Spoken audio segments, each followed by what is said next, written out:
Glenn Youngkin isn't running for president, yet. If Trump and DeSantis both stumble, don't rule out a late entry by the Virginia governor. Glenn Youngkin's response to a question last week might have been a little too subtle for his own good. When I asked the Virginia governor during an interview at the annual Milken Institute conference if he was planning to dust off his fleece vest, get out on the campaign trail and enter the contest for the Republican presidential nomination, he delivered a well-rehearsed reply, colorful in content but with a specificity that was lost on most immediate observers. I haven't written a book, and am not in Iowa. I'm spending time representing Virginia this year, he said.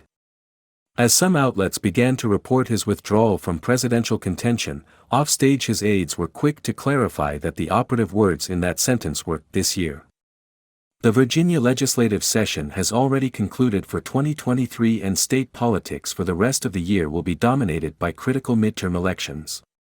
Reflecting the state's purplish hue, and mirroring almost precisely the national balance, Republicans have a narrow majority in the House of Delegates while Democrats have a wafer-thin edge in the Senate.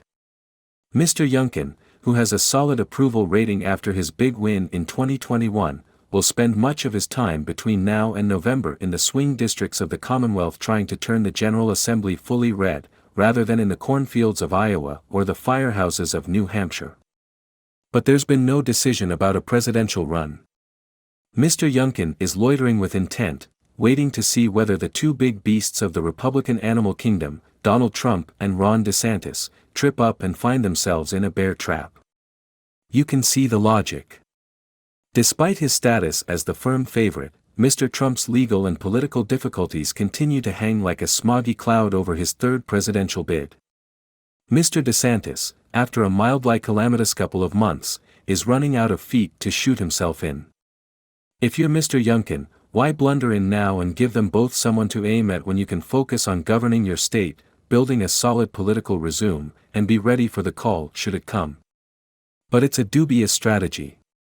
Waiting for Mr. Trump to trip up has been the Republican version of waiting for Godot for 8 years, and Mr. DeSantis is probably due for a rebound. History tells us that late entries to a presidential race are seldom rewarded for their forbearance. Beyond incumbents, there hasn't been a candidate in more than half a century who won his party's nomination entering the race in the election year itself.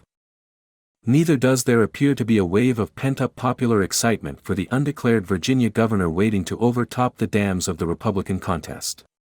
Mr. Youngkin is currently in an exciting three-way tie for 7th place in the primary field at 1%, according to the latest Real Clear Politics average, behind Senator Tim Scott and political ingenue Vivek Ramaswamy.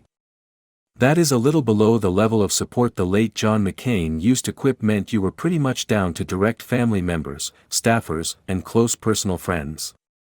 This is all a pity. Republicans would be well advised to look harder at the Virginia governor. In a state that has trended increasingly blue, Joe Biden won it by 10 points in 2020, doubling Hillary Clinton's margin 4 years earlier. Mr. Youngkin won by astute campaigning on issues on which conservative positions are evidently close to a stateside consensus.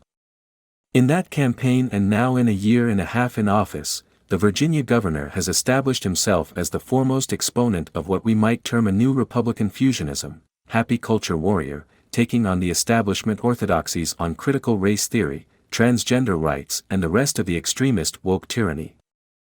But he's also scored governing successes on the economy, delivering a solid tax cut and focusing efforts on lifting living standards for the poorest Virginians.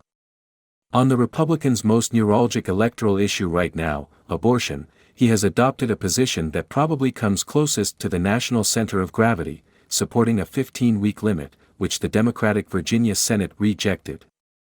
But it's the style as well as the substance that suggests Mr. Youngkin is a beacon of hope leading the way out of our stultified, polarized, deadening political debate.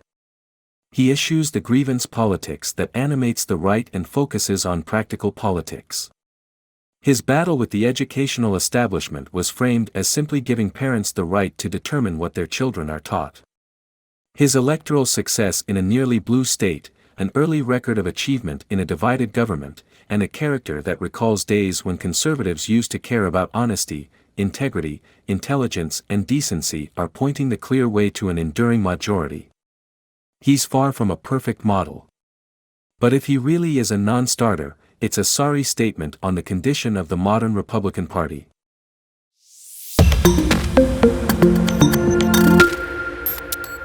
Glenn Youngkin isn't running for president, yet.